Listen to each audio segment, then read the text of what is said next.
ઘોગંબા તાલુકાના ગુંદી ગામના રાઠવા ફળિયામાં રહેતા ધોરણ 9માં અભ્યાસ કરતા વિદ્યાર્થી યુવરાજ વદેવસિંહ રાઠવા આશરે ઉંમર 14થી 15 વર્ષનો શંકાસ્પદ પરિસ્થિતિમાં મૃતદેહ મળી આવતા સમગ્ર વિસ્તારમાં ચકચાર મચી જવા પામી હતી.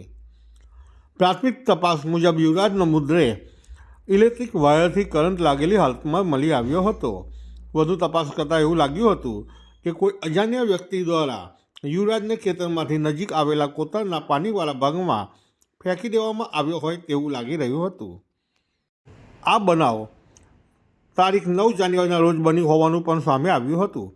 શુક્રવારનો દિવસ હોવાથી શાળા ચાલુ હતી, પરંતુ યુવરાજ એ દિવસે શાળા સુધી પહોંચ્યો નહોતો એવી માહિતી સ્થાનિક લોકો દ્વારા જાણવા મળી રહી હતી.